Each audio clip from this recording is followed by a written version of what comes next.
नमस्कार नमस्कार। आप सभी का अंतर्राष्ट्रीय योग दिवस के उपलक्ष्य में आज के इस कार्यक्रम में, इस वेबिनार में हार्दिक अभिनंदन। मैं राष्ट्रीय सेवा योजना के प्रभारी के रूप में पूरी एनएसएस टीम और कॉलेज के आंतरिक मूल्यांकन आश्वासन प्रकोष्ठ आईक्यूएसी की ओर से और श्यामलाल कॉलेज की ओर से आज के हमारे जो योगा विशेषज्ञ हैं बबीता सिंह जी, उनका भी हार्दिक अभिनंदन करते हैं मैडम हम आपका पूरे कॉलेज की ओर से। और मुझे लगता है कि कोरोना के इस समय से निकलते निकलते हमने बहुत कुछ सीखा है, बहुत कुछ खोया है और बहुत कुछ संरक्षित आगे रखने की बलवती भावना से हम आगे बढ़ रहे हैं। धीरे धीरे इस संकट से निकल रहे हैं। इस निकलने के क्रम में ही अंतर्राष्ट्रीय योग दिवस के उपलक्ष्य में आज ये वेबिनार रखा गया है, जिसका विषय है वर्तमान जीवन शैली में योग का महत्व, विचार और व्यवहार। विचार और व्यवहार, इसको दो पक्षों में हमने बांटा है। विचार में पहले इस पर हम विचार करेंगे और उसके बाद इसको व्यवहारिक स्तर पर लेंगे। मुझे उम्मीद है कि आज का ये वेबिनार हमारे लिए लाभदायी होगा। मैं औपचारिक रूप से प्राचार्य सर का भी अभिनंदन करता हूं और उनसे आग्रह करता हूं कि हमारी आज की जो योग विशेषज्ञ हैं सुश्री बबीता सिंह जी, सर आप उनका औपचारिक रूप से स्वागत कीजिए और दो शब्द आज के इस कार्यक्रम में रखते हुए सभी छात्रों को और हमारे सभी संकाय सदस्यों को जरा मार्गनिर्देश कीजिए। प्राचार्य प्रोफेसर रमेश कुमार सर। मेरी आवाज जा रही है अमित भाई? जी सर, बिल्कुल आ रही है।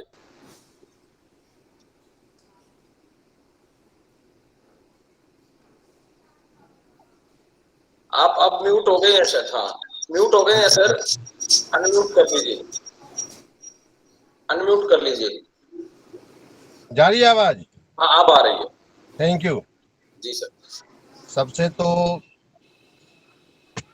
मैं श्यामलाल कॉलेज सांध के प्राचार्य के हैसियत से आज के मुख्य वक्ता, मुख्य अतिथि बबीता चौधरी जी का हार्दिक स्वागत करता हूं और उनको नमन करता हूं। मैम, आपने अपना बहुमूल्य समय निकाला और एक ऐसे सामयिक विषय पे इसका चयन किया गया है। हमारे राष्ट्रीय सेवा योजना के जो संयोजक हैं अमित कुमार सिंह बहुत एक्टिव हैं और बहुत ही अपने काम को बहुत जिम्मेदारी पूर्वक निभाते हैं और अभी कुछ दिन पहले उनको एनएसएस का जिम्मेदारी दी गई है और उन्होंने अपनी जिम्मेदारी को वहन करना शुरू कर दिया है। मैं पहले तो एनएसएस कमेटी के नए कन्वीनर को भी बधाई देना चाहूँगा, इतनी जल्दी अपने कार्यभार संभाला और कार्य का संपादन भी शुरू कर दिया। और एक अच्छे संयोजक हैं, अच्छे आयोजक हैं, ये संगठनकर्ता भी हैं, विश्वविद्यालय को भी समय देते हैं, विद्यालय को भी समय देते हैं, महाविद्यालय को भी समय देते हैं। और आपको जानकर ताज्जुब होगा मैडम, ये किसान आंदोलन को भी वहां भी समय देते हैं। ये समाज और सरकार को डूटा कला बहुत समय देते हैं। तो मैं इस सामाजिक व्यक्ति को सामाजिक दायित्व निभाने के लिए अलग से आभार व्यक्त करना चाहूँगा। और मैं आज की बात जहाँ तक है उसके बारे में इतना ही कहूँगा, योग कोई नई चीज नहीं है हमारे लिए। योग ये वैदिक काल से चली आ रही है, कई हजार साल हो गए इसके। लेकिन वर्तमान पीढ़ी को योग की जितनी भी सबक हमें बाबा रामदेव जी ने या व्यापारी रामदेव जितना भी समझाया और पतंजलि की बात की गई, उससे ज्यादा इसकी जो वैचारिक तो समझ में आ रही थी बात, लेकिन जो व्यवहारिक चीज समझ में आया जब इस रेस्पिरेटरी डिजीज आया, सार्स आया, सिंड्रोम आया और कोरोना आया। तो कोरोना बीमारी बेसिकली फेफड़े की इन्फेक्शन की बीमारी थी। इसमें सबको लगा कि सांस जो है और सारा का सारा योगा जो है वो सांस पर के आसपास घूमती है, चाहे वो अनुलोम विलोम हो, चाहे वो प्राणायाम हो, चाहे कपाल भाती हो। ये सब के सब जितने योग हैं ये आपको श्वास के लिए फेफड़ा तक हवा को पहुंचाने के लिए, ऑक्सीजन को पहुंचाने और कार्बन डाइऑक्साइड निकालने की प्रक्रिया जो है योग, और भारत में नहीं पूरे विश्व ने योग को माना, योग को अपनाया, योग को व्यवहारिक जीवन में उतारा। तो ये योग जो है, चाहे वो हठ योग हो, चाहे वो राजयोग हो, चाहे वो ध्यान योग हो, जो भी योग हो, ये योग किसी जमाने में तपस्या के लिए इस्तेमाल होता था, तपस्या का मार्ग था। बुद्ध को तपस्वी मुद्रा में देखिए, योग मुद्रा में बैठे हैं, भगवान ध्यान मुद्रा में बैठे हैं, ऋषि महर्षि ध्यान मुद्रा में बैठे हैं। लेकिन इस बार सबने ध्यान मुद्रा में बैठा और सबने अनुलोम विलोम करने की कोशिश की, प्राणायाम करने की कोशिश की। अस्पताल में सुना, सब अस्पताल में क्या कहा, जब ऑक्सीजन लेवल कम होता है, ऑक्सीमीटर ने बताया कम है, तो कहा कि पेट के बल लेट जाओ, अब पेट से सांस लो। ये भी एक तरह का योगी है, ओनर ब्रीथिंग भी एक तरह का योग ही है। तो योग में कहते हैं कि पेट के बल रोक करके या इस आसन में उस आसन में जाके सांस लें, तो सारा का सिस्टम है रेस्पिरेटरी को, एयर को आउटलेट और इनलेट करना, इन आउट का सिस्टम था। तो योग का जो आपने जो शीर्षक चुना है इसका वैचारिक महत्व तो है ही, लेकिन किताबी महत्व से आगे इसका व्यवहारिक महत्व है। और पीछे वैदिक काल में क्या हुआ, मध्यकाल में क्या हुआ, तो बाद में कीजिए। इसका व्यवहारिक जीवन में जो हमने अभी देखा उपयोगिता, कोरोना काल में जो हमने देखा उपयोगिता इसका, जिसको मेडिकल साइंस ने भी अप्रूव किया, एलोपैथी ने अप्रूव किया, अस्पताल में डॉक्टरों ने भी अप्रूव किया, जो अब लड़ रहे हैं आयुर्वेद और उसमें, उन्होंने भी कहा कि नहीं, बाकी आयुर्वेद की बात जो भी है, लेकिन जो योग है, योग इज साइंटिफिक, योग साइंटिफिक है। और योग में सबसे बड़ी खूबी क्या है, इसके लिए आपको कहीं जाने की आवश्यकता नहीं है, वो आपके शरीर के माध्यम से सब कुछ हो जाएगा। एक अच्छा सलाहकार चाहिए, एक अच्छा आपको बताने वाला चाहिए, मार्गदर्शक चाहिए। आप अपने शरीर के ही, अपने प्रयास से ही, अपने अंदर की ऊर्जा से ही आप योग कर सकते हैं। योग का जो मैं एक लेमैन के हैसियत से जानता हूँ, योग इज यूनिटी, एक कोऑर्डिनेशन, एक कमांड, सारा बॉडी को एक लाइन अप करने का जो, एक लाइन में लाने का जो प्रैक्टिस है, बैलेंस करने की जो प्रैक्टिस है, कमांड करने की जो प्रैक्टिस है, सांस रोकने की, सांस छोड़ने की, ये जो प्रक्रिया है, मेरे समय से योग एक सरल आदमी के लिए, सहज आदमी के लिए यही है। बाकी तो विशेषज्ञ हमारे बीच बैठी हैं, विशेषज्ञ हमारी इस पर ज्यादा विशेष उनका ज्ञान है, अनुभव है पढ़ाने का, करने का। तो ये तो प्रैक्टिकल चीज है, योग केवल एक साइंस है, इसका प्रैक्टिकल है, प्रयोगशाला है। और प्रयोग इसका, आप किसी जानवर को देखें, सांस ले रहा है, सांस सांस छोड़ रहा है। आप पेट के बल लेटना तो बहुत अच्छी बात है, पेट हमारे एक नेचुरल कुशन है। पेट को गद्दे की जरूरत, सभी आदमी को छोड़ दीजिए तो सभी जानवर पेट के बल ही सोते हैं, कोई प्राणी पेट के बल सोते हैं, सब पेट से सोते हैं। तो पेट में गद्दा लगा होता है, पेट का अपना गद्दा है, कुशन पेट में बना हुआ है। एक हम ही लोग हैं जो पीठ के बल सोते हैं, जहाँ हड्डी हड्डी है। और पेट के बल सोना, पेट के साथ ही अटैच है फेफड़ा, जो पेट के बल सोने से दबता है, और दबने से जब आप खड़े होते हैं सांस लेने में आसानी होती है, आपकी श्वसन प्रक्रिया ठीक हो जाती है। तो चाहे वो भुजंगासन हो, या वो पोलर ब्रीथिंग हो, जो भी आसन है, सब जितने प्राणायाम हैं, अनुलोम विलोम में, ये सांस की प्रक्रिया है और योग का केंद्र बिंदु है। मुझे नहीं लगता कि मैं इससे ज्यादा योग पे कुछ कह सकूं, इतना जरूर बता सकूं कि आज दुनिया ने योग को अपनाया और योग ने बहुत लोगों को जान नहीं बचाया, तो जान जाने से बचने में बहुत मदद किया, बहुत कैटलिस्ट रहा। इसका व्यवहारिक महत्व यही है, बाकी किताब में वैचारिक और दार्शनिक महत्व तो है ही इसका।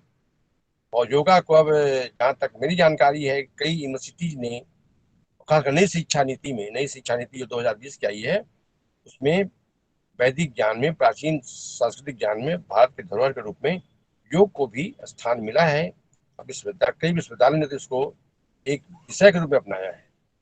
तो मैं उम्मीद करता हूँ कि आज का आपका योग विषय पे, इसकी विचार और व्यवहार पे, वर्तमान में इसकी प्रासंगिकता पे जो चर्चा होगी, वो चर्चा न केवल हमारे ज्ञान वर्धन करेगा, बल्कि हमें बीमारी से बचाने में, जीवन को स्वस्थ रखने में, मस्तिष्क को स्वस्थ रखने में, विचार को संतुलित करने में ये हमारी काफी हद तक मदद करेगा। और इसमें हमारी जो मुख्य अतिथि आई हैं वो बहुत मदद करेंगी। मैडम, मैं फिर से एक बार आपको बुलाने के लिए, अमित भाई को, और आपको आने के लिए आपको श्यामलाल कॉलेज की तरफ से मैं अलग से विशेष आग्रह करता हूँ, आपका स्वागत करता हूँ। और इसी के साथ मैं अपनी बात को विराम देता हूँ और आपको आने के लिए एक बार फिर से हृदय से आभार व्यक्त करता हूँ। धन्यवाद। धन्यवाद। धन्यवाद अमित भाई। बहुत बहुत धन्यवाद सर। अब मैं विलंब न करते हुए कार्यक्रम को अपनी गति में आगे बढ़ने के लिए मैं सीधे सीधे आपकी जो हमारी अतिथि योगा विशेषज्ञ हैं श्री बबीता सिंह जी को ये मंच समर्पित करता हूँ। मैडम, अब आप आगे जो है कार्यक्रम को आगे बढ़ाइए।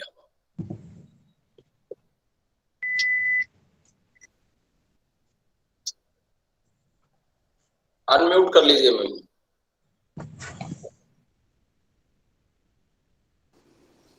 जी नमस्कार। सबसे पहले तो मेरा आप सभी को बहुत बहुत नमस्कार।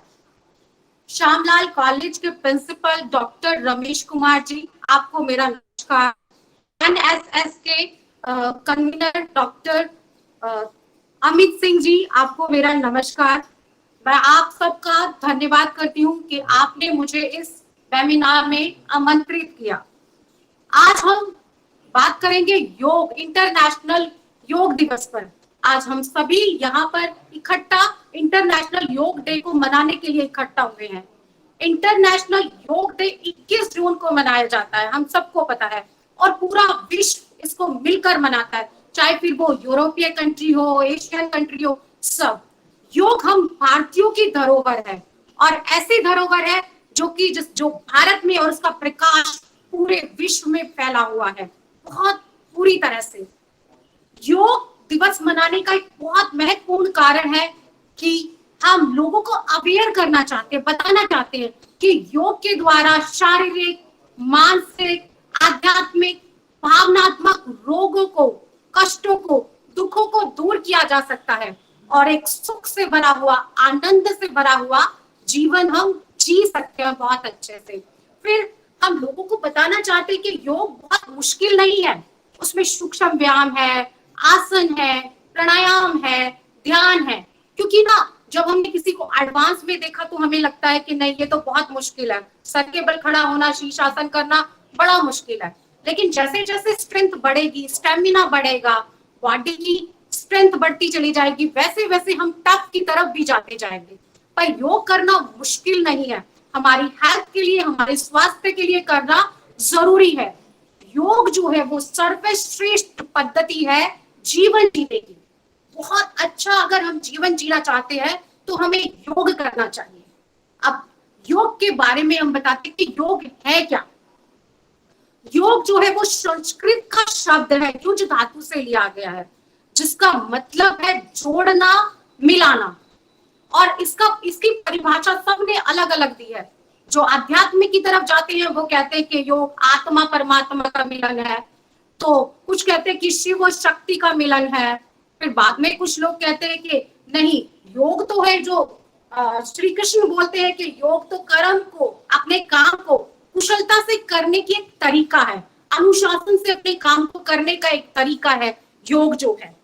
सो वही पतंजलि जी कहते हैं कि चित्त की वृत्तियों को दूर जो करता है वो योग है, कि आपके चित्त की सारी वृत्तियां दूर हो जाती है, वो योग है।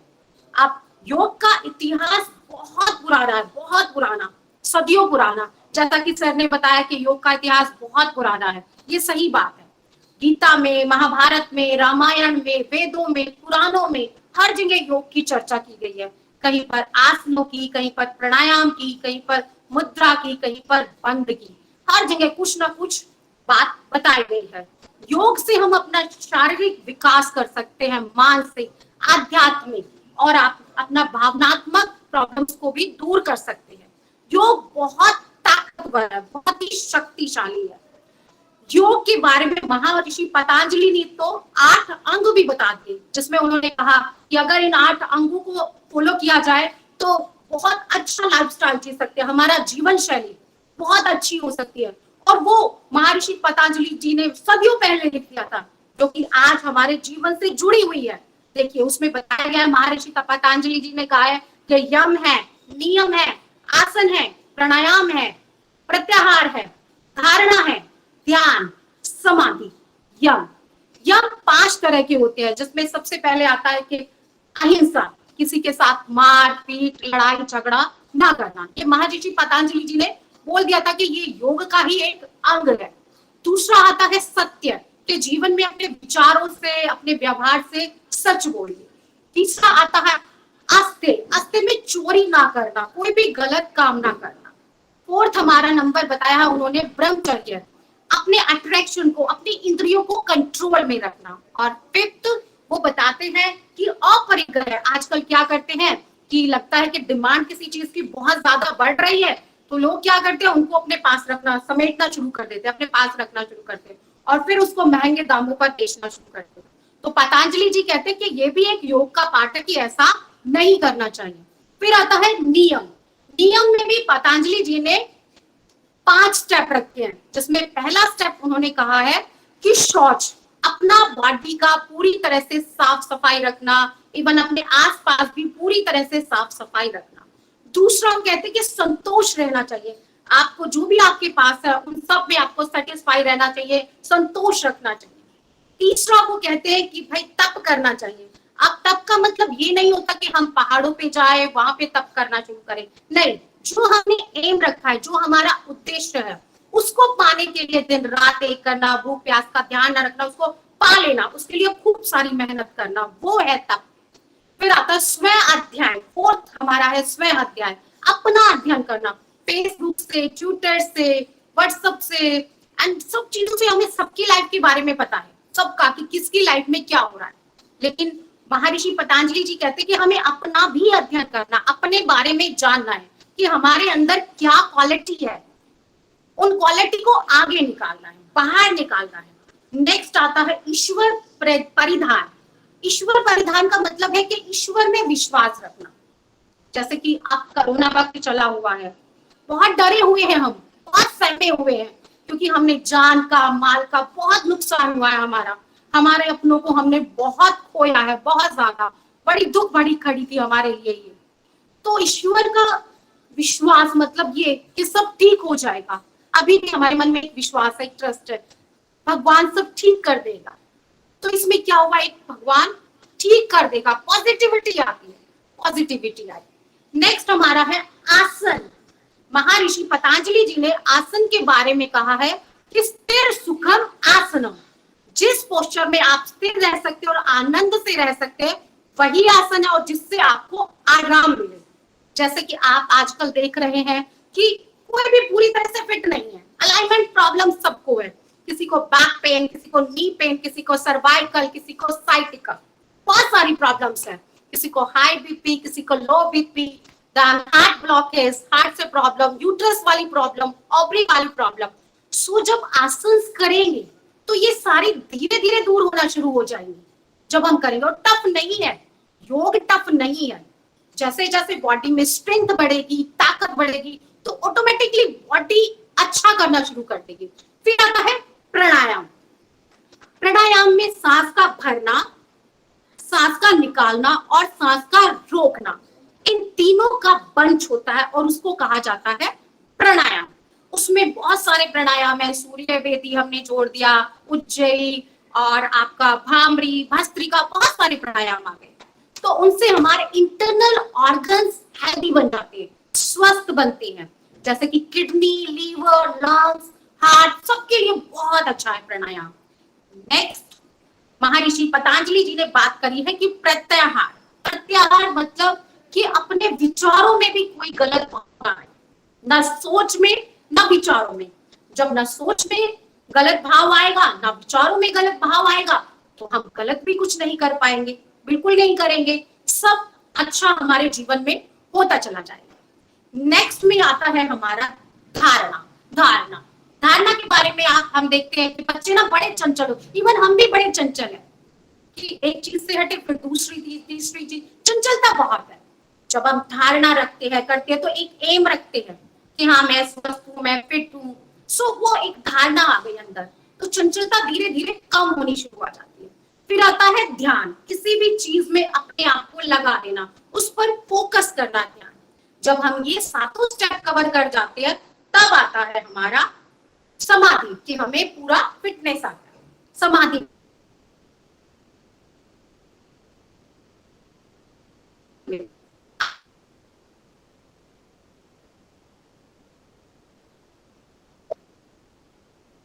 योग का वर्तमान जीवन शैली में बहुत बड़ा योगदान है, बहुत बड़ा महत्व है, क्योंकि आज का जो हमारा टाइम है ना, ये कंपटीशन का टाइम है। सबसे बड़ा कंपटीशन है, सब एक दूसरे, हर जगह कहीं पर जाके देखिए बहुत कंपटीशन है, हर जगह कंपटीशन, कहीं भी आप खड़े जाइए। तो इससे क्या होता है, स्ट्रेस, तनाव, दबाव, एंजाइटी, इतना ज्यादा परेशान कि बच्चा बिल्कुल परेशान, नींद तक नहीं आती, उनकी हालत खराब, कॉन्फिडेंस डाउन हो जाता है। एक बार किसी चीज में अनसक्सेसफुल जाते हैं तो लगता है कि मैं सक्सेस नहीं हो पाऊंगा, नहीं कर पाऊंगा। ऐसा कुछ नहीं है, क्यों करिए, आपका पॉजिटिव ऑरा बढ़ेगा, क्यों नहीं होगी। आप हटा दीजिए सक्सेस ही बनी, असफल तो कर डर जाके, किस चीज से डरना, नहीं डरना, हटा दीजिए, आपके पास सफलता बच जाएगी। योग यही हमें सिखा रहा है कि हमें पॉजिटिव रहना है बहुत सारा। और बॉडी से बहुत सारी प्रॉब्लम है, फिजिकल प्रॉब्लम आज सबको है, कोई भी चीज लगा लीजिए, आपको back pain, cervical, knee pain, बहुत सारे। जब हम आजकल इवन आज हम लैपटॉप यूज कर रहे हैं, फोन यूज कर रहे हैं, तो हमारी आंखों पर भी काफी जोर पड़ रहा है। तो इसमें भी योग अपनी बहुत बड़ी भूमिका निभाता है। ये हमारी आंखों के लिए बहुत सारी एक्सरसाइज है, योगा प्रैक्टिस है, बहुत सारी है। इवन आपके लंग्स के लिए भी बहुत अच्छा प्रैक्टिस है, जैसे कि गोमुख का आसन करें तो लंग्स के लिए बहुत अच्छा है। अपने स्टमक के बल लेट के आसन करें तो आपका बैक पेन के लिए बहुत अच्छा है। भुजंगासन, भुजंगासन बैक पेन के लिए अच्छा है। आदि चक्रासन आपका सर्वाइकल के लिए बहुत अच्छा प्रैक्टिस है। सो अनुलोम विलोम करेंगे तो आपके एनर्जी चैनल्स बहुत अच्छे से हो जाएंगे। तो ध्यान करेंगे तो आपका कंसंट्रेशन काफी अच्छा हो जाएगा। तो योग जो है ना, वो कोई पाठ नहीं कहा जा सकता, बल्कि उसको जोड़ करना नहीं, हमें अपनी लाइफ का, अपने जीवन का एक हिस्सा बनाना है। हमारे पास 24 घंटे होते हैं, तो 24 घंटे में से सिर्फ और सिर्फ 1 घंटा हमें योग करना है, अपने लिए करना है, अपना चहु विकास करने के लिए, अपना शारीरिक, मानसिक, आध्यात्मिक, भावनात्मक, पूरी तरह से अपनी उन्नति, विकास, प्रगति करने के लिए हमें योग करना है, बहुत अच्छे से करना है। आइए चलिए अब हम थोड़ा सा योग अभ्यास भी करते हैं, जो कि प्रोटोकॉल में 21 जून को हम सब करेंगे, उसी को आज हम करते हैं। जब पूरा आयुष मंत्रालय ने इस प्रोटोकॉल को बनाया है, हम उसी तरीके से उस प्रोटोकॉल को फॉलो करते हैं। हम सब खड़े हो जाएंगे,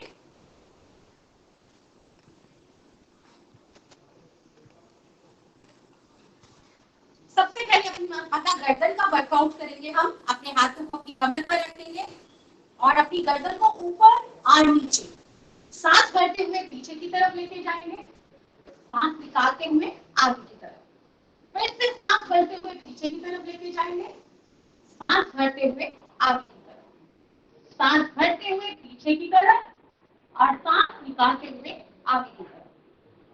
ये प्रैक्टिस कब हमें 10 बार करनी है। उसके बाद हम करेंगे राइट साइड और लेफ्ट साइड। सांस भरते हुए अपनी गर्दन को राइट साइड, सांस छोड़ते हुए सेंटर में, फिर से इनहेल करते हुए राइट साइड, सांस छोड़ते हुए सेंटर में, इनहेल एक्सहेल करते हुए हम right side, left side, right side, left side करते रहेंगे। उसके बाद अपनी गर्दन को साइड में झुका देंगे, राइट साइड की तरफ, फिर लेफ्ट साइड की तरफ, सांस भरते हुए, प्रॉपर सांस भरते हुए। आपकी नेक मसल्स को स्ट्रेंथी बनाता है, ताकतवर बनाता है, नेक मसल्स को फ्लेक्सिबल बना देता है बहुत अच्छे से। पीछे से सर्कल बनाते हुए आएंगे अपनी नेक का, इस तरीके से आप अपनी गर्दन का सर्कल बनाते चले जाएंगे। 5 क्लॉक और 5 एंटी क्लॉक, 1 2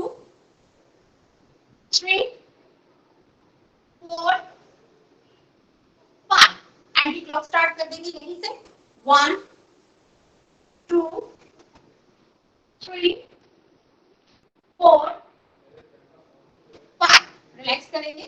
ये हमारी नेक मसल्स के लिए बहुत अच्छा, वहां की स्ट्रेंथ बनाता है, वहां ताकत पहुंचाता है। अब हम अपने शोल्डर का वर्कआउट करेंगे, अपने शोल्डर को फ्लेक्सिबल बनाने के लिए अपने हैंड्स को अप और डाउन, ऊपर की तरफ नीचे की तरफ स्ट्रेचिंग करेंगे इस तरीके से, साथ बढ़ते हुए तोड़ते हुए 1 2 3 4 5 6 7 8 9 10 रिलैक्स करेंगे।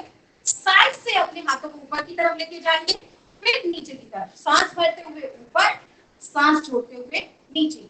ये आपके शोल्डर की मसल्स को काफी ताकतवर बनाता है और स्ट्रेंथी बनाता है। सांस भरते हुए ऊपर, सांस छोड़ते हुए नीचे। आप अपने शोल्डर पर अपनी फिंगर्स रखेंगे आप और रोटेट करना शुरू करेंगे, रोटेशन करेंगे। ये आपके शोल्डर को फ्लेक्सिबल बनाता है, उसकी स्टिफनेस को खत्म कर देता है। सर्कल बनाते चले जाएंगे। सर्वाइकल के लिए बहुत अच्छा है, सर्वाइकल प्रॉब्लम सबको है लगभग, सो ये सर्वाइकल प्रॉब्लम के लिए बहुत अच्छा प्रैक्टिस है, स्टिफनेस को खत्म करता है। एंटी क्लॉक करेंगे, उल्टा सीधा करना है ये हमें, 5 क्लॉक 5 एंटी क्लॉक। रिलैक्स करेंगे, अपनी बैक का वार्म अप करेंगे, अपनी बैक के लिए काम करेंगे। अपने हाथों को सामने लेके आएंगे और सांस भरते हुए ट्विस्ट कर देंगे अपनी बॉडी को, सांस निकालते हुए सामने, फिर ट्विस्ट करेंगे अपनी बॉडी को, पूरी तरह से ट्विस्ट करेंगे। यस, ट्विस्टिंग देंगे अपनी बॉडी को, पूरी तरह से ट्विस्टिंग करते चले जाएंगे। 5 टाइम करेंगे, 1 2 3 4 5 6 एंड रिलैक्स। रिलैक्स करेंगे, अपने घुटनों का वर्कआउट करेंगे, थाइस और अपने नी का। अपने दोनों हाथों को सामने रखेंगे इस तरीके से और अपने घुटने आकार फोल्ड करने हैं, स्ट्रेट करने हैं इस तरीके से। 1 2 3 4 5 6 7 8 9 10। ये आपकी नी के लिए बहुत अच्छा है, आपकी काफ मसल्स के लिए बहुत अच्छा प्रैक्टिस है, थाइस को स्ट्रेंथी बनाता है। अब हम आसन करते हैं। सबसे पहले हम आसन करेंगे ताड़ आसन। अपने हाथों को श्वास भरते हुए ऊपर की तरफ लेकर जाएंगे और फिंगर को ऊपर की तरफ इंटरलॉक कर देंगे। अपनी फिंगर को इंटरलॉक करेंगे और अपनी हील्स को लिफ्ट कर देंगे, उठा देंगे अपनी हील्स को, रोक के रखेंगे इस पोस्चर को थोड़ी देर के लिए। यह आपकी काफ मसल्स के लिए बहुत अच्छा प्रैक्टिस है, आपकी शोल्डर के लिए, आपकी बैक के लिए बहुत अच्छा प्रैक्टिस है और आपके अलाइनमेंट को बहुत अच्छा बनाता है। ग्रोथिंग हार्मोन्स को सेव करता है, ग्रोथिंग हार्मोन्स को बढ़ाता है। इस आसन को करने से, ताड़ासन को करने से हाइट बहुत अच्छी हो जाती है। रिलैक्स करेंगे। नेक्स्ट आसन करेंगे हम वृक्षासन। बैलेंस करेंगे अपनी बॉडी का, बैलेंसिंग पोस्चर। श्वास भरते हुए हाथों को ऊपर करेंगे और रोक रखेंगे। 1 2 3 4 5। धीरे से वापस आएंगे। आपकी लैग की स्ट्रेंथ बनेगी, इससे आपकी लैग मसल्स काफी स्ट्रेंथी बनती है। आपका लंग्स के लिए बहुत अच्छा प्रैक्टिस है वृक्षासन। देन आपके बैक प्लेट के लिए बहुत अच्छा प्रैक्टिस है। नेक्स्ट आसन करेंगे हम अर्ध चक्रासन। अपने हाथों को अपनी कमर पर लगाएंगे और श्वास भरते हुए पीछे की तरफ अपनी बॉडी को छोड़ देंगे, पीछे की तरफ करेंगे अपनी बॉडी को और थोड़ी देर रोक के रखेंगे। यह प्रैक्टिस हमारे लंग्स के लिए बहुत अच्छी है। रोक के रखेंगे, फिर धीरे से वापस आएंगे। डन। यह प्रैक्टिस हमारे लंग्स के लिए बहुत ही अच्छी प्रैक्टिस है, सर्वाइकल के लिए बहुत अच्छा, लंग्स का स्ट्रेंथनिंग इस प्रैक्टिस से बढ़ जाता है। आप सांस भरते हुए अपने हाथों को ऊपर की तरफ लेकर जाएंगे और सांस निकालते हुए आगे की तरफ झुकेंगे। पादहस्तासन। यह आपके स्टमक के लिए बहुत अच्छा प्रैक्टिस है, बहुत ही अच्छा प्रैक्टिस है। आपकी नी के लिए बहुत अच्छा प्रैक्टिस है पादहस्तासन। होल्ड करके रखेंगे थोड़ी देर। 1 2 3 4 5 6 7 8 9 10। रिलैक्स करेंगे, वापिस आएंगे, रिलैक्स करते चले जाएंगे। नेक्स्ट आसन हम करेंगे त्रिकोण आसन, जिसे हम भी कहते हैं। दोनों पैरों के बीच में शोल्डर से ज्यादा आप गैप डालेंगे, आपके शोल्डर से ज्यादा गैप रहेगा। श्वास करते हुए अपने हाथों को अपने शोल्डर के लेवल में करेंगे और सांस निकालते हुए साइड में इस तरीके से झुक जाएंगे पूरी तरह से। रोक के रखेंगे थोड़ी देर पोस्चर को। या पैल्विक मसल्स के लिए बहुत अच्छा, हिप मसल्स के लिए बहुत अच्छी प्रैक्टिस है, आपकी साइड फैट के लिए बहुत अच्छा है, आपके हैंड मसल्स को स्ट्रेंथी बना के रखता है ये पोस्चर। धीरे से वापस त्रिकोण आसन को और वृक्ष आसन को दोनों साइड से किया जाता है। दूसरी तरफ से भी हम कर लेते हैं। सांस भरेंगे और झुक जाएंगे इस तरीके से। थोड़ी देर रोक के रखेंगे हम। 1 2 3 4 5 6 7 8 9 10। धीरे से वापस। हमें स्टैंडिंग में बस इतने ही आसन करने हैं, फिर हम बैठ जाएंगे। वज्रासन करते हैं हम बैठ के, इस तरीके से वज्रासन करेंगे हम। वज्रासन में बैठ जाएंगे हम, वज्रासन हम करेंगे। ये हमारे मेटाबॉलिज्म को बहुत अच्छा करता है, हमारे डाइजेस्टिव सिस्टम को काफी स्ट्रॉन्ग बना देता है। खाना खाने के बाद ये आसन किया जा सकता है, सब कर सकते हैं। इसको सिर्फ वो ना करें जिनके घुटनों में दर्द है।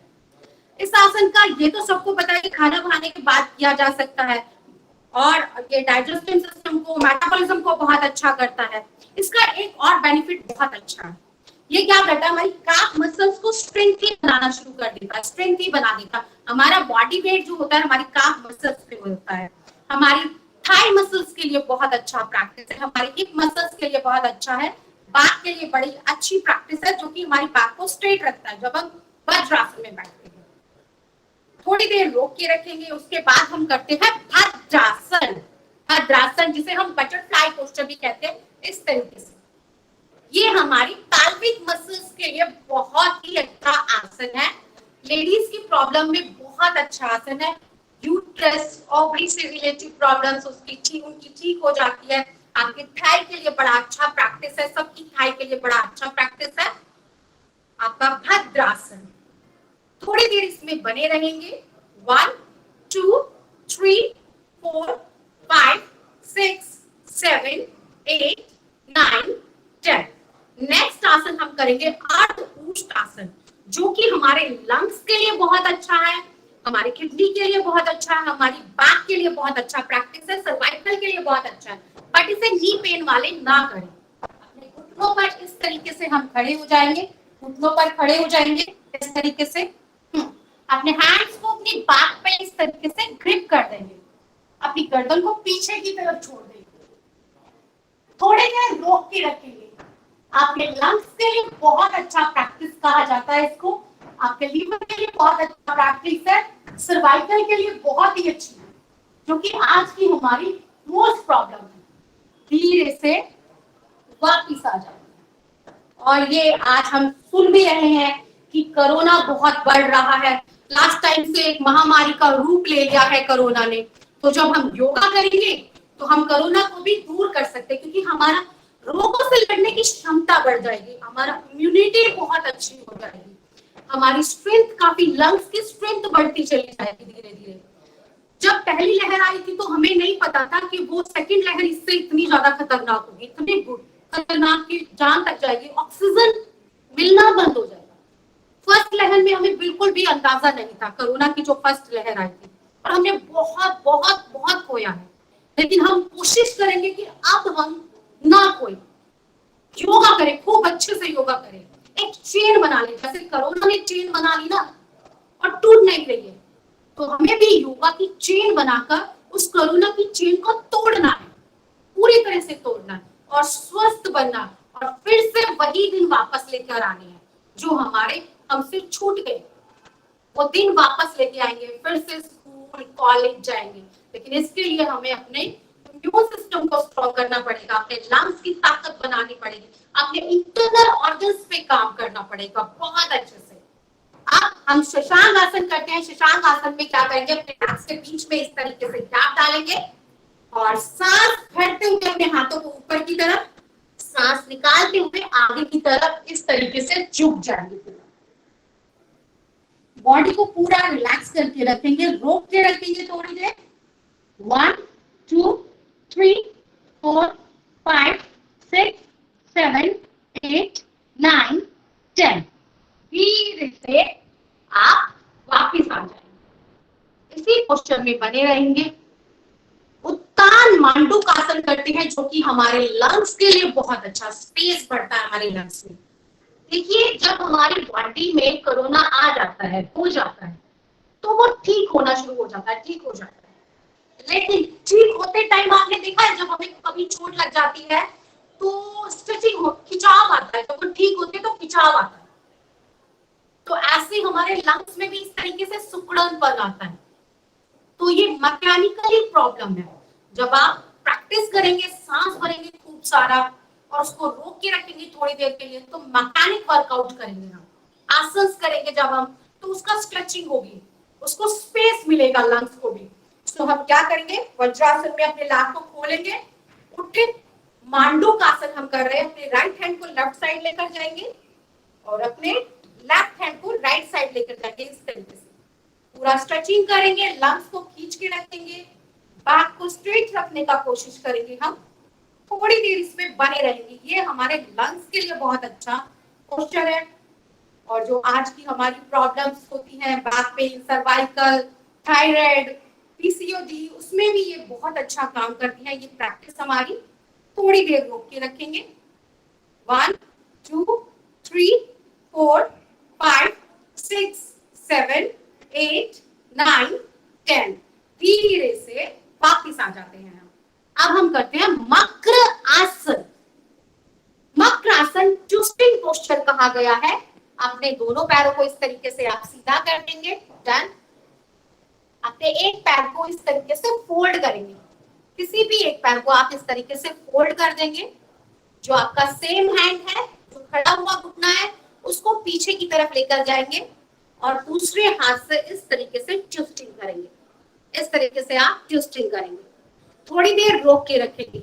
ये हमारे स्मॉल इंटेस्टाइन पर, बिग इंटेस्टाइन पर बहुत अच्छा असर डालता है, हमारे मेटाबॉलिज्म को बहुत अच्छा करता है।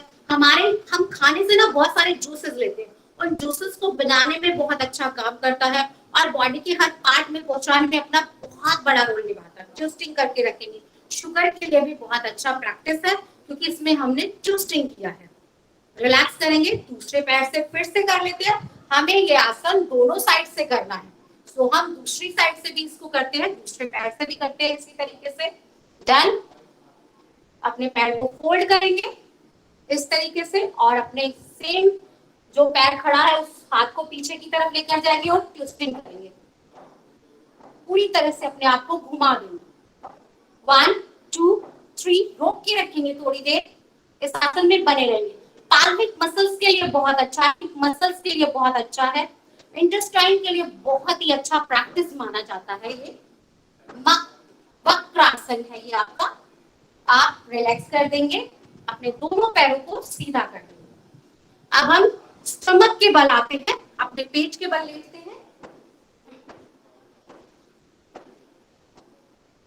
अभी आपको शुरू में सर ने भी बताया था, Ramesh sir, doctor Ramesh sir ने बताया था हमें कि स्टमक के बल लेटना चाहिए तो हमारी बॉडी में ऑक्सीजन बहुत ज्यादा आता है। बिल्कुल सही कहा सर ने कि हमें स्टमक के बल थोड़ी देर लेटना चाहिए। ये बहुत जरूरी है, हमारे लंग्स की ताकत बढ़ती है, हमारे स्टमक की मसाज बहुत अच्छी होती है इसमें, और हमारी बॉडी पूरी तरह से रिलैक्स हो जाती है, पूरी बॉडी की थकान उतर जाती है, पूरी बॉडी। और जितना भी दर्द है, तकलीफ है, वो धीरे धीरे दूर होना शुरू हो जाते हैं। बॉडी में ऑक्सीजन का लेवल बढ़ जाता है अगर हम इस मकर आसन में इस तरीके से फोल्ड करके लेते, तो हमारी बॉडी में ऑक्सीजन लेवल बढ़ जाता है, शारीरिक मानसिक थकान दूर हो जाती है मकर आसन करने से। और इसको प्राकृतिक वेंटिलेटर भी कहा जा सकता है। इस पोस्चर में हम जब लेटते हैं तो उसे हम प्राकृतिक वेंटिलेटर भी कह सकते हैं। अब अपने हाथों को हम साइड में लेकर आएंगे पूरी तरह से, और सांस भरते हुए अपनी बॉडी को ऊपर की तरफ उठाएंगे इस तरीके से। भुजंगासन, सर ने भी अभी थोड़ी देर पहले भुजंगासन के बारे में बताया था हमें, तो सही है ये कि हमारे लंग्स के लिए बहुत अच्छा है, हमारी किडनी के लिए बहुत अच्छा है, वहां पर स्ट्रेचिंग होती है, हमारी डायफ्राम के लिए अच्छा है, बैक पेन में बहुत अच्छा काम करता है भुजंगासन। थोड़ी देर रोक के रखेंगे, सर्वाइकल में भी ये बहुत अच्छा काम करता है। और धीरे से आप वापस आ जाए। इसी तरीके से हम नेक्स्ट आसन करेंगे शलभासन। शलभासन में हम क्या करेंगे, अपने दोनों पैरों के नीचे हाथ रखेंगे, थाइस के नीचे, और दोनों पैरों को उठा देंगे। अपने दोनों पैरों को आप उठा लेंगे। ये साइटिका के लिए प्रैक्टिस बहुत अच्छी है, बहुत ही बेहतरीन प्रैक्टिस है, और आपके स्टमक की बहुत अच्छे से ये मसाज करता है। बहुत ही अच्छी मसाज होती है इस प्रैक्टिस को करने से। हिप मसल्स के लिए भी अच्छा है। अब अपनी पीठ के बल आ जाएंगे, हम सीधा लेट जाएंगे, अपनी पीठ के बल आएंगे, और पीठ के बल हम सबसे पहले करेंगे आसन अपना सेतु बंध आसन। अपने घुटनों को फोल्ड करेंगे, अपनी एंकल को हम पकड़ लेंगे इस तरीके से, और अपने हिप्स को उठा देंगे इस तरीके से। सेतु बंध आसन आपके हिप मसल्स के लिए बहुत अच्छा, आपकी थाइस के लिए बहुत अच्छा है, आपकी नी के लिए बहुत अच्छा प्रैक्टिस है, आपकी काफ मसल्स को काफी रिलैक्स देता है, बैक एंड 4 एंड 5 पे बहुत बढ़िया काम करता है ये प्रैक्टिस। थोड़ी देर बने रहेंगे इसी आसन में, और धीरे से वापस आ जाएंगे हम धीरे से। अब हम अपने दोनों पैरों को सीधा कर देंगे इस तरीके से। आप अपने दोनों पैरों को सीधा करते चले जाएंगे, पूरी तरह से सीधा करेंगे। थोड़ी देर के लिए रुकेंगे और धीरे से दोनों पैरों को ऊपर उठाएंगे 30 डिग्री पर, रोक के रखेंगे थोड़ी देर। यह आपके स्टमक के लिए बहुत अच्छी प्रैक्टिस है, आपके मेटाबॉलिज्म को, स्मॉल इंटेस्टाइन, थाइस पे बहुत अच्छा काम करता है उत्तान पादासन। अब हम दोनों पैरों को फोल्ड करते हैं और अपने स्टमक पर लगाते पवन मुक्तासन। ये स्टमक से रिलेटिव सारी प्रॉब्लम्स को दूर करता है, खट्टी डकार, गैस, जितनी भी प्रॉब्लम्स है उन सबको दूर करता है यह प्रैक्टिस, और आपके स्टमक के लिए बहुत ही अच्छी प्रैक्टिस है। थोड़ी देर रोक के रखेंगे।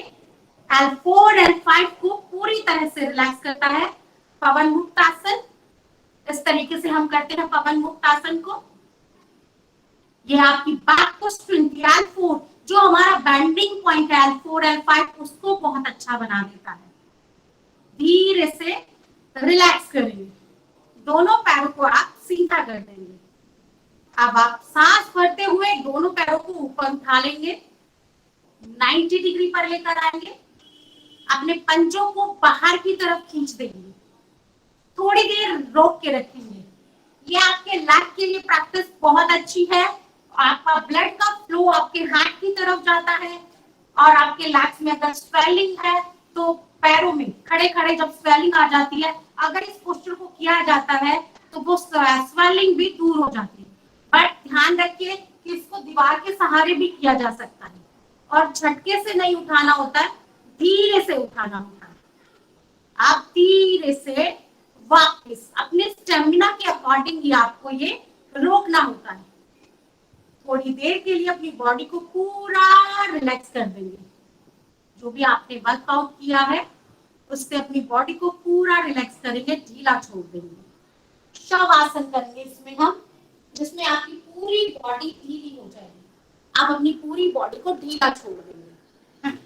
ये तो था आसन का एक पंच जो अभी हमने किया। इससे हम क्या कर सकते हैं, अपनी back pain, cervical, knee pain, sciatica जैसी सारी चीजों को दूर कर सकते हैं। इंटरनेशनल योग डे में भी इन चीजों को ध्यान में रखते हुए इस प्रोटोकॉल को बनाया कि इसे सब कर सके, सब, चाहे वो किसी भी एज के हो, बच्चे हो, बड़े हो, बूढ़े हो, जवान हो, कोई भी हो, सभी इन आसनों को बहुत आराम से कर सकते हैं। तो ये हमारी बॉडी में जितनी प्रॉब्लम्स आती है, फिजिकली प्रॉब्लम है, उन सबको दूर कर देता है। अब हम करते हैं आसनों के बाद बंच बनाते हैं प्राणायाम का, जो सांसों से रिलेटेड है, जो हमारे इंटरनल ऑर्गन को स्ट्रॉन्ग करेगा, बहुत ज्यादा स्ट्रॉन्ग बनाएगा। सबसे पहले हम करेंगे भस्त्रिका प्राणायाम। भस्त्रिका प्राणायाम में करना क्या है, हमें इनहेल करना है, एक्सहेल करना है, इनहेल करना है, एक्सहेल करना है। सांस को खूब सारा भरना, खूब सारा निकालना है। सांस भरना शुरू करते हैं।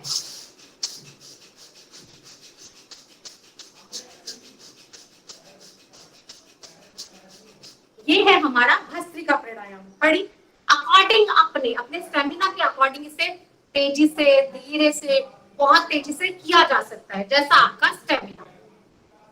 इससे हमारी बॉडी में बहुत सारा ऑक्सीजन जाता है, बहुत सारा, जिसकी हमें जरूरत भी है, और हमारी बॉडी से बहुत सारा कार्बन डाइऑक्साइड बाहर निकलता है, बॉडी से बहुत सारा वेस्ट टॉक्सिन्स बॉडी से बाहर निकलता है। बॉडी में ब्लड बहुत तेजी से साफ होता है, पूरी बॉडी में ब्लड का फ्लो बहुत अच्छा बन जाता है भस्त्रिका करने से। बॉडी में हीट डालने का काम करता है भस्त्रिका प्राणायाम। अब हम करते हैं कपालभाति प्राणायाम।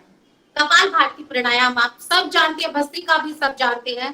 तो कपालभाति करते हैं हम, एक्सहेल करना होता है कपालभाति में, सांसों को छोड़ना, सिर्फ ध्यान है सांसों पर छोड़ना।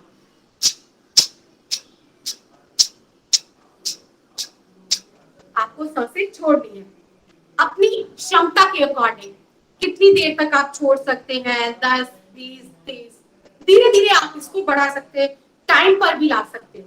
अब कपालभाति का बेनिफिट जितना काउंट कराए ना उतना ही कम है, बहुत ज्यादा बेनिफिट्स है। एक तो ये बॉडी के वेस्ट टॉक्सिन्स को बॉडी से बाहर निकालता है। दूसरा जो सबसे इंपॉर्टेंट काम है ना कपालभाति का, वो क्या है कि ना पॉल्यूशन में ना नैनो पार्टिकल्स है, नैनो पार्टिकल्स जो हमारी बॉडी के अंदर एंटर कर जाते हैं, हमारे नोज के फिल्टर को भी क्रॉस कर देते हैं। वो इतने छोटे होते हैं नैनो पार्टिकल्स, और हमारी बॉडी में चले जाते हैं और हमारे ब्रेन में इकट्ठा हो जाते हैं, जिससे हमें बहुत सारी प्रॉब्लम्स हो जाती है, बहुत सारी। तो जब हम कपालभाति करते हैं, एक्सहेल करते हैं, तो हमारा पूरा ध्यान होता है ताकत पर, छोड़ने पर, इस तरीके से।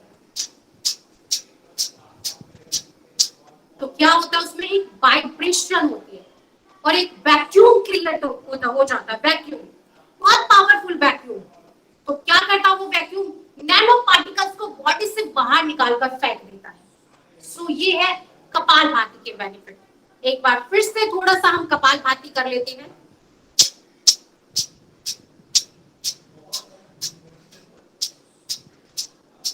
नेक्स्ट प्राणायाम करेंगे हम भ्रामरी प्राणायाम। अपने अंगूठों को अपने कान के अंदर रखेंगे और अपनी फिंगर्स को अपनी आंखों पर लगा देंगे और लंबी सांस भर लेंगे, खूब लंबी सांस भरेंगे और हमिंग साउंड निकालना आपको।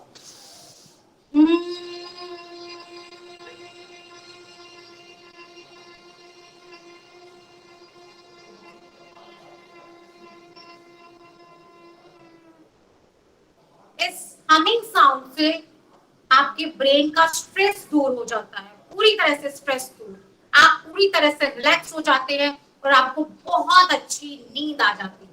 बॉडी पूरी, ब्रेन पूरी तरह से रिलैक्स हो जाता है भ्रामरी प्राणायाम से। नेक्स्ट हम करेंगे अनुलोम विलोम प्राणायाम, जिसमें हम लेफ्ट से भरेंगे, राइट से निकालेंगे। लेफ्ट से भरना शुरू करते हैं हम लंबा और राइट से निकालते चले जाते हैं। फिर से राइट से भरेंगे और लेफ्ट से निकालते चले जाएंगे। एक कोऑर्डिनेशन में, एक रिदम में हम अनुलोम विलोम करते रहेंगे। अनुलोम विलोम के भी बहुत सारे बेनिफिट्स हैं, जैसे कि ये हमारी बॉडी की पूरी नस नाड़ियों का शुद्धिकरण करता है, जितने भी ब्लॉकेज है सबको ठीक करता है, हार्ट से रिलेटेड सारी प्रॉब्लम्स को दूर कर देता है, बिल्कुल दूर कर देता है। अगर ब्लॉकेज है तो वो भी ठीक होना शुरू हो जाता है। हाई बीपी है, लो बीपी है, उसमें भी बहुत अच्छा काम करता है आपका अनुलोम विलोम। एक और बहुत बड़ा काम करता है अनुलोम विलोम, क्या, हमारे ब्रेन के अंदर ना एनर्जी चैनल्स है, ये उनको प्यूरिफाई कर चार्ज करता है अनुलोम विलोम। सो इससे हमारा नर्वस सिस्टम बहुत स्ट्रॉन्ग बन जाता है, जिससे स्ट्रेस, तनाव, दबाव, टेंशन सब दूर, ऑन द स्पॉट डिसीजन लेने की पावर आ जाती है। हम जो चाहते हैं वो कर सकते हैं, करने की हमारे अंदर पॉजिटिविटी आ जाती है। अस्थमा के लिए बहुत अच्छा है, अर्थराइटिस के लिए बहुत अच्छा है। अनुलोम विलोम प्राणायाम हम करते रहेंगे। एक रिदम में थोड़ा सा और करेंगे। लेफ्ट से भरते हैं, राइट से निकालते हैं, फिर राइट से भरते हैं, लेफ्ट से निकालते हैं। लंबा गहरा श्वास भरते चले जाएंगे, और लंबा और गहरा। उसके बाद हम थोड़ा सा ध्यान करेंगे। ध्यान करना भी बहुत जरूरी है। अभी हमने अपनी बॉडी पे वर्कआउट किया, आसन किए, सो आसन से अपनी बॉडी का अलाइनमेंट पूरी तरह से हमने ठीक किया। हमें आजकल क्या, आज की जीवन शैली में प्रॉब्लम्स क्या है? अलाइनमेंट प्रॉब्लम्स है, बहुत सारी अलाइनमेंट प्रॉब्लम्स है। कोरोना हमें जीने नहीं दे रहा है, कोरोना से रिलेटिव हमारी प्रॉब्लम्स है। सो हम कोरोना को हराने की ताकत एक मुहिम छेड़ रहे हैं। हम एक चेन बना रहे हैं योग की, कि आज हमने जितनों ने सीखा है ना, हम उतने ही लोगों को सिखाने की कोशिश करेंगे, जिससे कि योग की चेन बन जाए और हम कोरोना को हरा सके, हटा सके, दूर कर सके और फिर से एक अच्छा जीवन जी सके। बहुत अच्छा बना। सो फिर हमने नेक्स्ट हमने किया प्राणायाम। प्राणायाम में हमने अपने इंटरनल ऑर्गन्स पे काम किया बहुत अच्छे से, अपने किडनी पर, लीवर पर, स्टमक पर, स्मॉल बिग इंटेस्टाइन पर, अपने ब्रेन पर बहुत अच्छा काम किया। नेक्स्ट अब हम करते हैं थोड़ा सा ध्यान, जो कि हमारे कॉन्सेंट्रेशन को बनाता है, जो कि हमें पॉजिटिव बनाता है। देखिए ये घड़ी जो चल रही है ना, बड़ी स्ट्रेस की है, बड़े खौफ में जी रहे हैं हम। कोरोना बहुत खौफ है, बहुतों को खोया है हमने, अपनों को खोया है। और मतलब ऐसी डिजीज है कि हम चाहकर भी अपनों का साथ नहीं दे पाते, उससे एक डिस्टेंस बनाए हुए हैं, दूर है, डर है कि हमें हो जाएगा, हमारे परिवार को हो जाएगा। हम खुद भी अपने परिवार का, मान लीजिए मुझे है तो मैं अपने परिवार से दूर रहने की कोशिश करती हूँ, क्योंकि एक डर है कहीं मेरी फैमिली को ना हो जाए। सो उस डर को हमें हटाना है, योग करना है, इस मेंटली स्ट्रेस को भी दूर करना है। कोरोना रिकवरी रेशियो अब अच्छे आ रहे हैं, हम देख रहे हैं कि कोरोना कम भी हो रहा है, रिकवरी रेशियो काफी अच्छे आ रहे हैं। लेकिन रिकवरी के बाद भी ना बहुत ज्यादा टेंशन है, बहुत सारी प्रॉब्लम्स आ रही है। एक सबसे पहला तो डर ही है कि कभी फिर ना हो जाए, कभी कुछ साइड इफेक्ट तो नहीं हो जाएगा, इतनी सारी मेडिसिन खाइए, कभी कुछ प्रॉब्लम तो नहीं हो जाएगी, एक डर। आज का जीवन ऐसा है। तो जब हम मेडिटेशन करेंगे तो ये स्ट्रेस, ये दर्द धीरे धीरे निकलना शुरू हो जाएगा, पॉजिटिविटी आएगी आपका मेडिटेशन करने से। आप ये देखेंगे कि आपके अंदर बहुत सारी पॉजिटिविटी आ गई है जैसे जैसे आप मेडिटेशन करते चले, डर निकल जाएगा। और जैसे ही कोरोना ठीक होता है तो आप देखते हैं उसके साइड इफेक्ट काफी, किसी को सर दर्द होता है, किसी के स्टमक में दर्द होता है, किसी को वॉमिटिंग फील आना शुरू हो जाता है, थकान होती है, बहुत ज्यादा प्रॉब्लम तो थकान की है, वीकनेस की है, कमजोरी की है, बहुत सारी कमजोरी होती है, घुटनों में दर्द, पैरों में दर्द, बैक में दर्द। कोरोना ठीक होने के बाद ये प्रॉब्लम्स आ रही है, पोस्ट कोविड जो कहा जा सकता है हम, कि बहुत सारी दिक्कत आ रही है। तो हमें योग के थ्रू ये सारी प्रॉब्लम्स भी दूर करनी है मिलकर। तो अब हम थोड़ा सा मेडिटेशन करते हैं जिससे हमें पॉजिटिविटी मिले। किसी भी ध्यानात्मक हम आसन में बैठ जाएंगे, अपने हाथों को ज्ञान मुद्रा में इस तरीके से बनाएंगे, आंखें बंद कर लेंगे, बॉडी को ढीला छोड़ना शुरू करेंगे। आंखें बंद रखेंगे, हम अपनी बॉडी को ढीला छोड़ेंगे और ढीला छोड़ते चले जाएंगे। आपका पूरा ध्यान आपकी सांसों पर रहेगा, आती हुई सांसों पर, जाती हुई सांसों पर। आपकी बॉडी पूरी तरह से ढीली, आपकी बॉडी पूरी तरह से कंफर्टेबल। आंखें बंद होते ही आपके मन में बहुत सारे विचार आते हैं, बहुत सारे, इतने कि सोच भी नहीं सकते। आज का विचार आता है कि भाई कोरोना है, आज की परिस्थितियों का, और एक और बात हम सुन रहे हैं कि थर्ड लहर आ सकती है जो बच्चों को ग्रिप करेगी, हो सकता है ये इससे भी खतरनाक हो। तो ये भी हमें टेंशन है।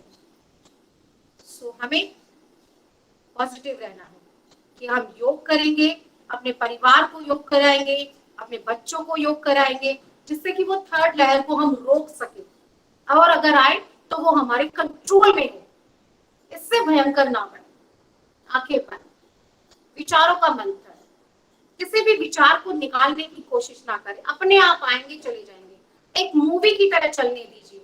एक विचार आ रहा है, दूसरा आ रहा है, तीसरा आ रहा है, चौथा आ रहा है, अपने आप चले जाएंगे वो, धीरे धीरे करकर, धीरे धीरे करकर। अभी आप देखेंगे कि आपके पास कोई विचार नहीं, सिर्फ आपका ध्यान।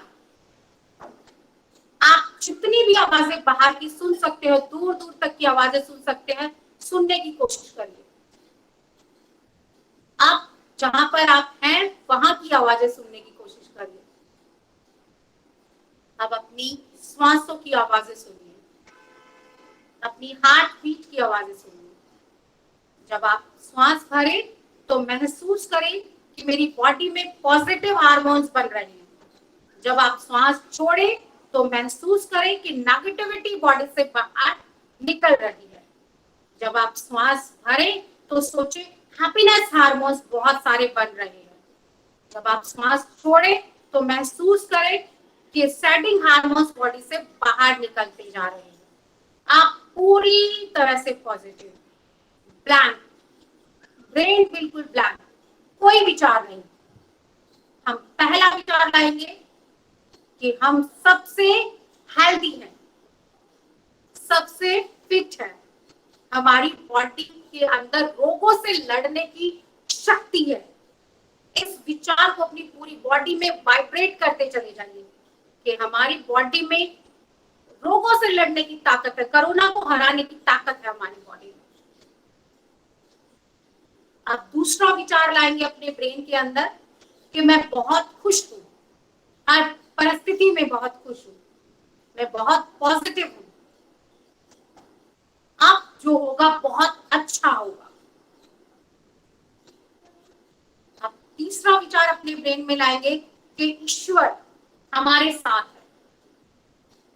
देखिए, कोरोना को भी हम नहीं देख पा रहे, लेकिन वो हो रहा है, उसने एक चेन बना ली है। ईश्वर को भी हम नहीं देख पाते, लेकिन अगर एक विश्वास रखें, एक विश्वास करें, क्योंकि ईश्वर के साथ हम एक चीज जरूर जोड़ते हैं कि सब ठीक हो जाएगा, ईश्वर सब ठीक कर देगा। तो होगा क्या? सब ठीक, कि धीरे धीरे परिस्थितियां ठीक होना शुरू हो जाएगी, वो थर्ड लहर आने से रुक जाएगी। मन बिल्कुल शांत कि अब थर्ड लहर नहीं आएगी, क्योंकि हम अपने बच्चों को योग कराएंगे। जिसको भी हम जानते हैं उसको हम योग कराएंगे, आसन कराएंगे, प्राणायाम कराएंगे, ध्यान कराएंगे। उनकी रोगों से लड़ने की क्षमता बढ़ती चली जाएगी, उनकी बॉडी पूरी तरह से स्ट्रेंथ होगी। अपने इष्ट देवता को अपनी बॉडी के अंदर महसूस करेंगे। अपनी आईब्रो के बीच में, आप अपनी आईब्रो के बीच में आंखें बंद कर कर देखेंगे कि जो भी आपके इष्ट देवता है वो आपको दिखाई दे रहे हैं। उनके दर्शन करेंगे, देखते चले जाएंगे उनकी छवि।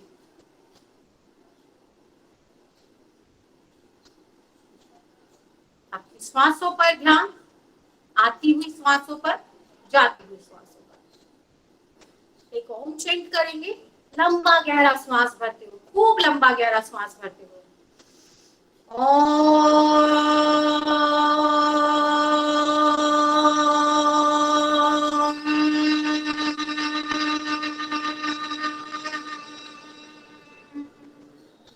एक बार फिर से लंबा गहरा श्वास भरेंगे।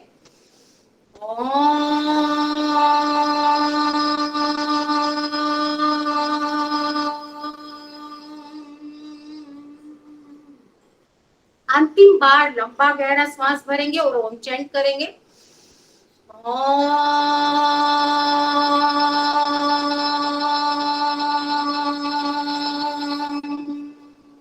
शांति शांति शांति। अपने हैंड्स को रब करेंगे और अपने पूरे फेस पर, अपनी पूरी बॉडी पर लगा लेंगे। अब मैं हैंड ओवर करती हूँ एनएसएस टीम को। नमस्कार आप सबको मेरा बहुत बहुत धन्यवाद मैम, आपने इतना अच्छे से बातें रखी और पूरी योग क्रियाओं के माध्यम से हमें स्वस्थ जीवन की ओर फिर से जो है ना प्रेरित किया। बहुत बहुत धन्यवाद। आपका व्याख्यान निश्चित रूप से हमारे लिए लाभदायी रहेगा। और मैं अब चाहूंगा कि हमारे बीच में जो भी हमारे संकाय सदस्य हैं, अनिल राय जी हैं, अर्चना मैम हैं, एसपी शर्मा सर हैं, और भी जितने हमारे साथी हैं जो सीनियर लोग हैं यहाँ पर, या बाकी भी जो साथी हैं, कोई भी अपनी प्रक्रिया, कोई टिप्पणी, कोई जिज्ञासा रखना चाहते हैं तो स्वागत है, आमंत्रण। संध्या जी हैं, अनिल जी हैं, मनु हैं, कोई कुछ कहना चाहता है तो सुरभि जी हैं। अमित भाई, शर्मा सर भी बोलना चाह रहे हैं। शर्मा सर। हाँ सर, कहिए। हाँ जी नमस्कार सर। बोलिए सर। मुझे मैडम ने जो कराया बहुत अच्छा कराया। मुझे छोटी छोटी 2-3 चीजें जाननी है। पहली बात तो ये है कि आज हम सबकी लाइफ बड़ी हेक्टिक हो गई है और उस हेक्टिक लाइफ में हम ज़्यादा समय नहीं निकाल पाते। तो मैं ये चाह रहा था कि जैसे मैडम ने सूक्ष्म क्रियाएं कराई, मैडम ने आसन कराए, प्राणायाम कराए, तो क्या कोई एक ऐसा पैकेज बनाया जा सकता है जिससे हम कम से कम समय में पूरी बॉडी के तो हम जो है एक्सरसाइज कर सकें, मतलब इस तरह से हो कि एक दूसरे के कॉम्प्लीमेंट्री भी हो और हमारा टाइम भी ज़्यादा ना लगे। अच्छा, एक बात। दूसरा मेरा जो प्रश्न है कि जैसे हम चाहें वो त्रिकोणासन करें या हम मान लीजिए अनुलोम विलोम करें या कोई भी करें, तो उसमें हमें कितना समय कितनी बार करना है। जैसे हमने त्रिकोणासन किया तो त्रिकोणासन में हमें कितनी बार लेफ्ट करना, कितनी बार राइट करना है। दूसरा ये है तो उसकी आवृत्ति क्या हो, उसके कितने चक्र हो। दूसरा सवाल ये। तीसरा सवाल ये कि जो होल्डिंग है, हम कहते हैं ना जैसे कि सांस लेनी है, फिर रुकना है, फिर सांस खाली करनी है, तो जो बीच का जो होल्डिंग पीरियड है वो कितना होना चाहिए। जैसे होता है ना कि भाई 40% में बच्चा पास है, तो वो 40% कितना होना चाहिए। 1 मिनट होना चाहिए, आधा मिनट होना चाहिए, अनुलोम विलोम के कितने चक्र होने चाहिए। तो मैं ये चाह रहा था, मेरे मन में थोड़े बहुत कुछ डाउट्स थे, तो मैडम से अगर उनके बारे में जानकारी मिल सके। ये मेरा सवाल था। Thank you sir. जी सर, मैं बबीता जी आपसे आग्रह करता हूँ, आप सर की जिज्ञासा का थोड़ा सा आप अपनी। सर, आपने पूछा कि अनुलोम विलोम के, सबसे पहले क्वेश्चन का मैं इसका जवाब दूंगी आपको कि अनुलोम विलोम कितना करना चाहिए जी। अनुलोम विलोम आपको शुरू में 2 से 3, 4, 5 चक्र करने चाहिए। जैसा आपको लगता है कि हाँ अब मैं और बढ़ा सकता हूँ अपने स्टेमिना के अकॉर्डिंग, जैसे जैसे आपको लगे कि हाँ हमारा बढ़ता जा रहा, लेकिन मेन रेशियो हम रखते हैं 5 चक्रों का, क्योंकि सांस भरा निकाल दिया, फिर भरा निकाल दिया। जैसे कि आपको मैं एक अनुलोम विलोम का एक चक्र करके दिखाती हूँ। सर देखिए, लेफ्ट से आपने भरा, राइट से निकाल दिया, फिर राइट से भरा और लेफ्ट से निकाल दिया। ये आपका एक चक्र हुआ। इस तरीके के आप 5 से 6 चक्र शुरू में करें सर। फिर धीरे धीरे आपका जैसे जैसे स्टेमिना बढ़ता जाएगा वैसे वैसे आप करते चले जाएंगे, स्ट्रेंथ बढ़ती चली जाएगी। रही बात आप आसनों की होल्ड करने की, तो सर शुरू में हम 10 की काउंटिंग पर, 5 की काउंटिंग पर, मतलब बॉडी पर डिपेंड रहता है कि किसी की बॉडी इतना है कि 5 की काउंटिंग तक होल्ड कर पाती है कि भाई बस इतना रोका, 1 2 3 4 5 रोक लिया, बस इतना रोक पाती है, तो इतना कीजिए, शुरू में इतना ही कीजिए। फिर धीरे धीरे हम बढ़ाना शुरू करेंगे, अगले दिन 2 एक्स्ट्रा, थोड़ा सा और एक्स्ट्रा करेंगे। तो शुरू में हमें उतना, बॉडी थकनी नहीं चाहिए सर। योग करते टाइम, योग का एक आपको मैंने पतंजलि जी ने भी कहा है कि योग क्या है, स्थिर सुखम आसनम। जब तक आप कंफर्टेबल महसूस करते हैं तब तक पोस्चर में रहिए शुरू में। फिर धीरे धीरे जैसे जैसे आपका स्ट्रेंथ बढ़ता चला जाए तो आपको उसको बढ़ाना लेना चाहिए धीरे धीरे, जैसे कि 2 की काउंटिंग बढ़ा दी, 5 की काउंटिंग बढ़ा दी, इस तरीके से। अब रहा आपने थर्ड क्वेश्चन पूछा था कि थोड़े से टाइम में हम ऐसा क्या करें जिससे कि हमारी पूरी बॉडी पर काम आ जाए। बिल्कुल सही, बहुत अच्छा क्वेश्चन पूछा सर, क्योंकि लाइफ ना बहुत फास्ट है, बहुत काम है हमें। बिल्कुल राइट। तो हम 15 मिनट में कर क्या सकते हैं, एक थोड़ी देर हम कपालभाति करें, अनुलोम विलोम करें और एक भामरी करें। एक आसन स्टैंडिंग का करें, ताड़ आसन, और टाइमिंग ड्यूरेशन वही सर कि जितनी देर आप रोक सकते हैं, 30 सेकंड रोक सकते हैं 30 सेकंड, 15 सेकंड रोक सकते हैं तो 15 सेकंड, और अगर आप 10 सेकंड रोक सकते हैं तो 10 सेकंड रोकिए।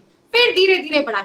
एक आसन हम बैठ के करें सर, उसमें हम मांडू का आसन भी कर सकते हैं या फिर गोमुख आसन भी कर सकते हैं। इसमें भी हम 15 सेकंड ले सकते हैं, कम से कम समय का।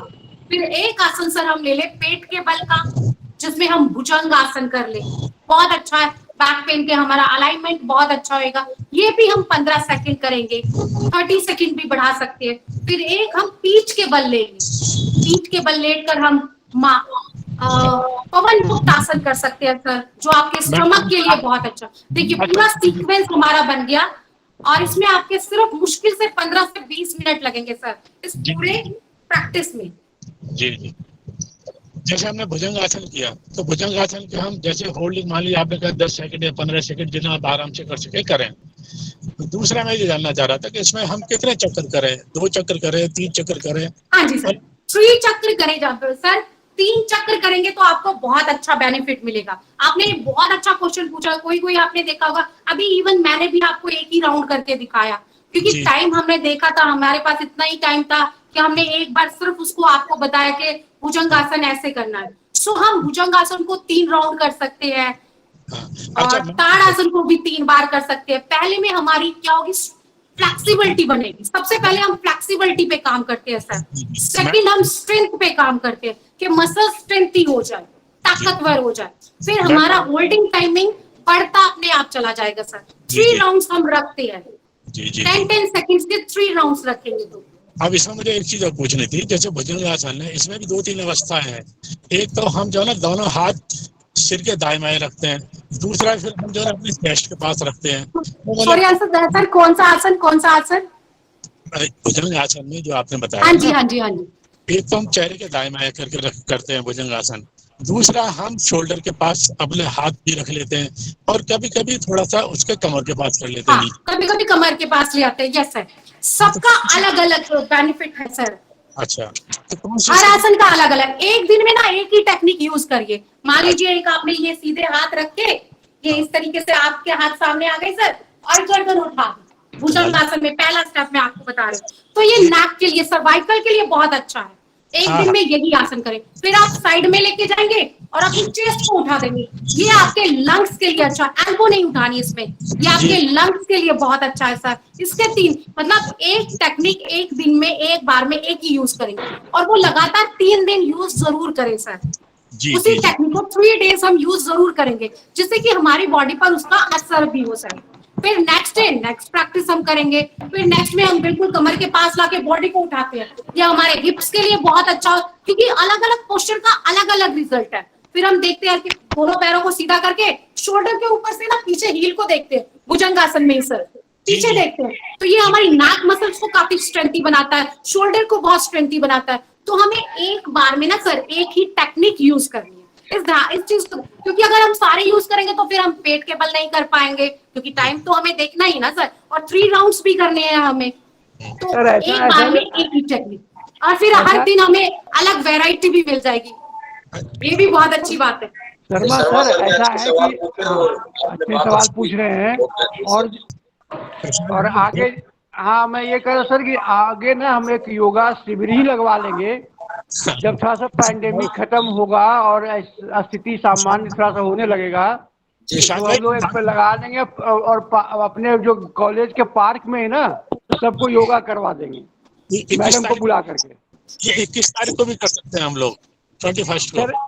हाँ 21 को कर सकते हैं, लेकिन इसमें क्या है कि अभी पैंडेमिक का टाइम चल रहा है सर, तो थोड़ा सा कॉलेज वगैरह में आना या कहीं आना, ज़्यादा भीड़ लगाना थोड़ा दिक्कत इससे हो जाएगी।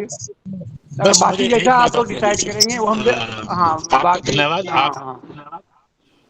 अभी तो सर तो अभी और कोई अगर कोई हमारा साथी कोई जिज्ञासा कोई टिप्पणी करना चाहते हैं तो मैडम ने बहुत अच्छा बताया। अर्चना मैम है, अनिल राय जी है, और कोई साथी?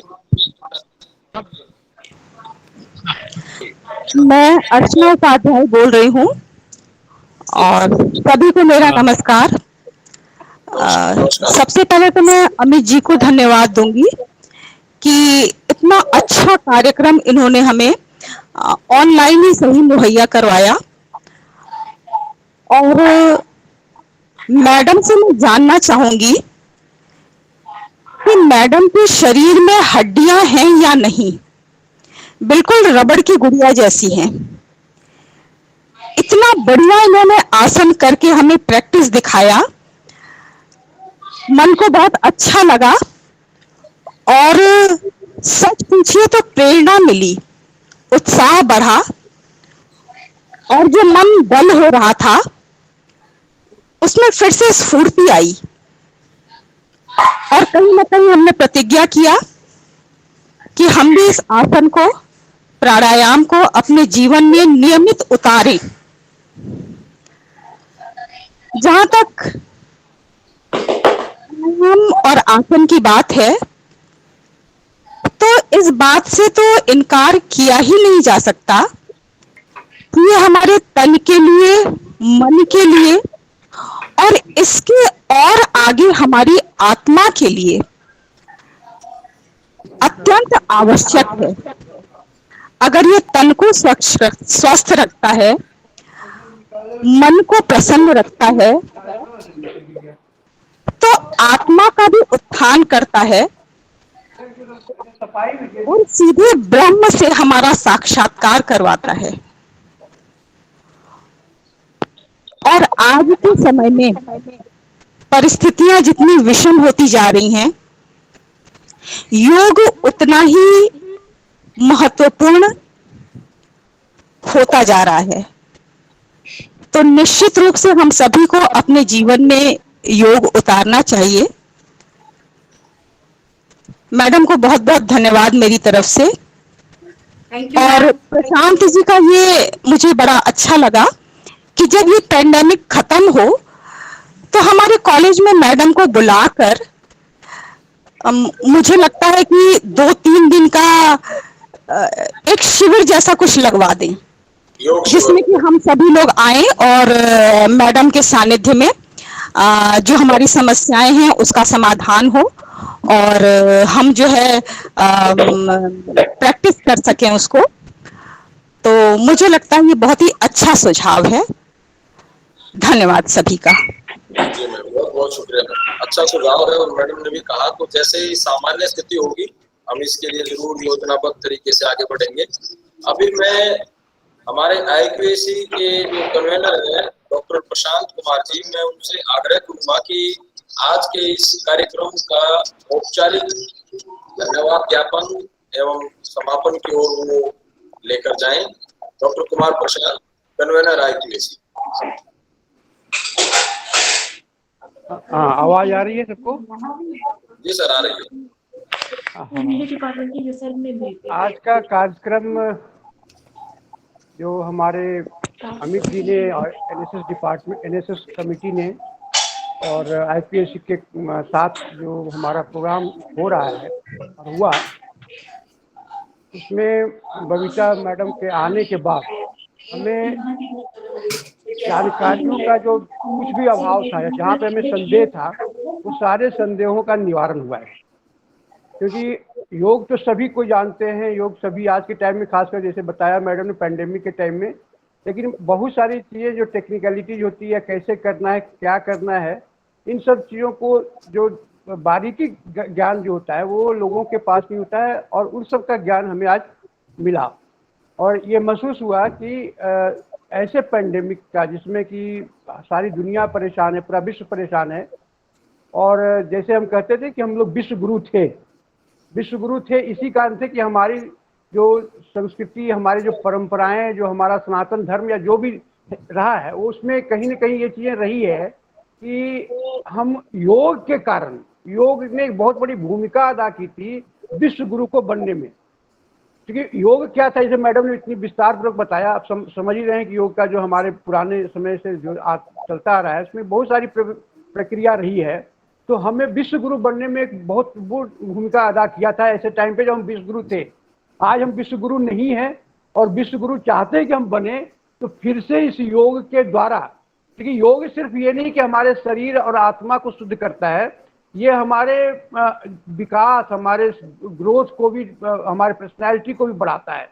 और इसके द्वारा हम, क्योंकि एक साइंटिफिक चीज़ है, ये ऐसा नहीं कि ये तो विज्ञान भी कहता है और विज्ञान के द्वारा प्रमाणित है कि योग जो है हमारे जीवन शैली को एक सही दिशा में ले जा सकता है और हमें उन सारे चीज़ों से, क्योंकि आने वाला समय आप देखिए, जैसे मैडम ने बताया, हो सकता है कि एक पैंडेमिक आया है और भी आ सकते हैं, जैसी संभावनाएं बढ़ती है, क्योंकि हमने जिस तरह से अपने आसपास और प्रकृति का जिस तरह से दोहन किया है, या प्रकृति का जो हमने विनाश किया है, और जिस तरह से हम भटक गए हैं, हम आज ये जो पश्चिमी राष्ट्र है वो भी इस चीज़ को समझ रहे हैं, और वहाँ पे भी देखिए योग की एक जो है काफ़ी भूमिका बढ़ते जा रही है, हमारे से ज़्यादा वो योग के प्रति योग को जानने को इच्छुक है।